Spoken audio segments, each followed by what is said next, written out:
Bohr atomic Bohr model of hydrogen, or you can say Bohr atomic model. In ninth class you have studied about this model. So Neil Bohr in 1913 was the first to explain quantitatively the general feature of the structure of hydrogen atom and its spectrum.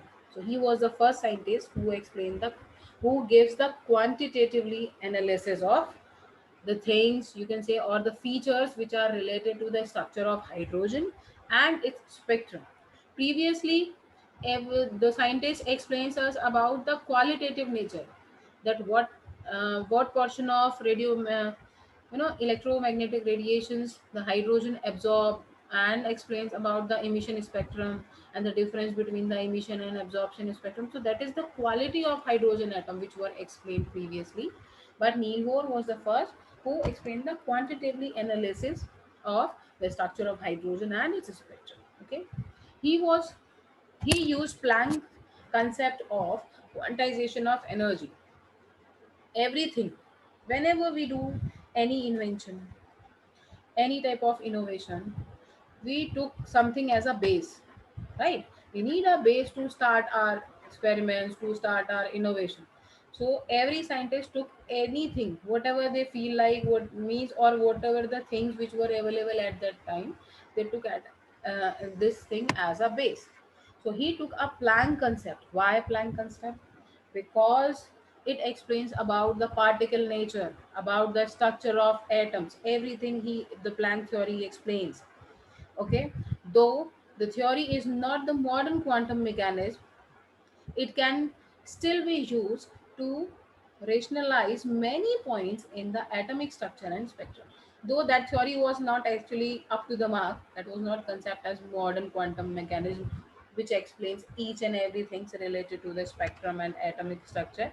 But this theory, that theory actually just give a rationalize many points of atomic structure and spectrum. This explains something, at least something gave, that theory gives a base at least for atomic structure and spectra, so that Neil Bohr can do more inventions and more innovations to improve that theory. Okay, to give his ideas, so as he'll be able to remove the drawbacks of that theory. So Bohr model of hydrogen was that. Bohr model for hydrogen atom is based on the following postulates. First postulate is the electron in the hydrogen atom can be moved around the nucleus in a circular path of fixed radius and energy. So according to him, what he said, that electron has its specific energy and it's move in a circular path at a fixed radius. All right, that moving electron possess energy and it move at a specific path. There is a path, specific path, which is associated with the movement of this electron. So these paths are called orbit. So he named it as orbit. Then the path, or you can say the circular path in which the electron move around the nucleus, this is known as orbit. Okay, and when we talk about the number of electrons, it means when the number of electron increases, number of orbits increases. Okay, stationary state or allowed energy state, or they have their specific or stationary state, you can say, and they have the specific energy which is associated with the movement of electron with that particular time. So these orbits are arranged, sorry, concentrically around the nucleus like this. These orbitals are arranged just around the nucleus, as you can see in this diagram. Second postulate is the energy of the electron in the orbit does not change with time. We know this thing, that whenever something moves with a speed, it loses its energy. But this thing not happen with the electron. The energy which is there in the electron, and that electron is moving around the nucleus with that energy in the orbit, does not change with time. It is fixed, and the electron will keep on rotating like this for a long period of time, or you can say for infinite time, unless until they will not get any extra energy from outside source. Okay, However, the electron will move from a lower stationary state to a higher stationary state when the required amount of energy is absorbed by the electron, or energy is emitted when the electrons move from higher stationary state to the lower stationary state. But these two states are known as the higher energy state or the ground state.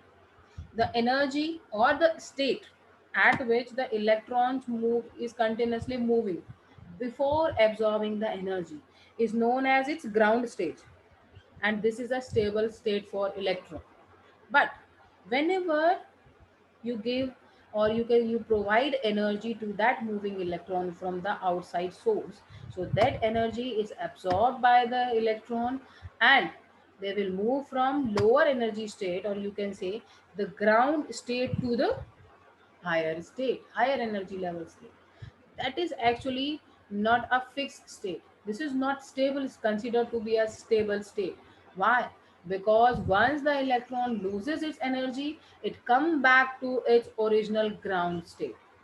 All right, which is considered to be as the stationary state or the stable state for movement of electron. All right. When electron absorb energy, it moves from lower energy to higher energy state. When it releases energy, it moves from higher energy level to lower energy level. All right. So the energy changes does not takes place in a continuous manner, and this energy changes does not takes place in a continuous manner. This thing only happen when they absorb energy from the outside source.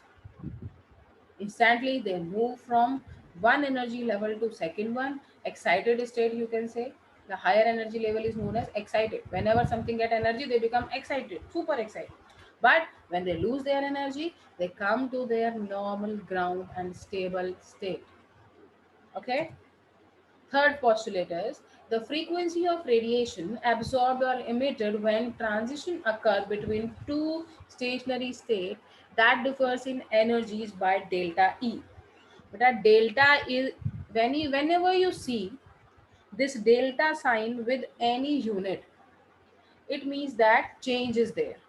Change means there is a change. For example, there will be a change in concentration, there will be a change in heat, there will be a change in temperature. So it means during the start of any reaction, the energy or temperature or anything which we are talking about, so that energy is the other value, and when you proceed to the reaction, it changes to the other value. Means there is a difference between final state and initial state.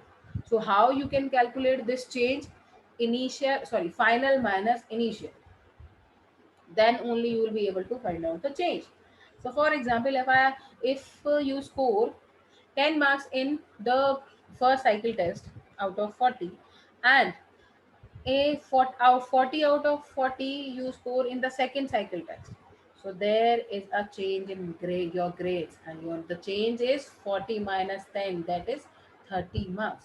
So that is how you will be able to calculate the change, any change in any entity. All right. So you can see the frequency of radiation that is absorbed or emit by that transition state, during that transition state. So how you will be able to calculate it? V is this unit of symbol of frequency, is equal to delta E upon H. H is what? What is H? Yes, beta. What is H? Planck's constant. Yes, it's Planck's constant. So V is equal to frequency is equal to change in energy upon Planck constant. And when you just elaborate this formula, so it will be like E2 minus E1 upon H, where E1 and E2 are the energies of lower and higher allowed energy state respectively. Respectively means that E1 is the lower energy, E2 is the higher energy. This expression is commonly known as Bohr's frequency rule. Okay, so this is the Bohr frequency rule, which by which we'll be able to calculate the frequency associated with the respective energy level. Okay, fourth is the angular momentum of the electron. So Fourth is the angular momentum of an electron is quantized. What is angular momentum? Angular momentum, it is the quantity of rotation of any body. It is associated with the rotation because electron is rotating around the nucleus. That is why this angular momentum word is used here. Otherwise, you studied about the angular momentum in physics in ninth or 10th class, I think. In ninth class, you have studied. So, it is the quantity of rotation of a body, which is the product of the movement of inertia and its angular momentum. It is the product of movement of inertia and its angular momentum. Both are associated with the rotational movement. So, in a given stationary state, it can be expressed as an equation. So, for this is the equation ME VR is equal to n dot h upon 2 pi, where the value of n can be 1, 2, 3, and so on. Me is the mass of electron, which is actually fixed. Mass of electron is fixed and constant, which we have studied in previous topic.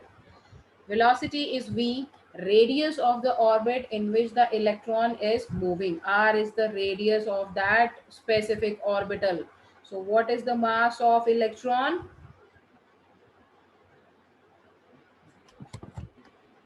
What is the mass of an electron? Is approximately 9.10938 into 10 to the power minus 31. It go actually long. So it's approximately, that is why I would use approximate. It's 9.10938 into 10 to the power minus 31 kilograms, kgs. Okay. So this is me. The value of me is constant. Velocity will be given in you the given in the numerical, and radius will be also there with the numerical, and H is the Planck constant, pi is 22 by 7 or 3.1. So thus an electron can move only in those orbits for which its angular momentum is integral multiple of h upon 2 pi. So after analyzing this expression, or you can say this thing, they just concluded that an electron can move only in those orbits which for which its angular momentum is integral multiple of h upon 2 pi, Planck constant upon 2 pi. The electrons can move in that only orbital, only specific orbital. Otherwise, the electron will not be moving in the orbital where this application is not applicable. Okay.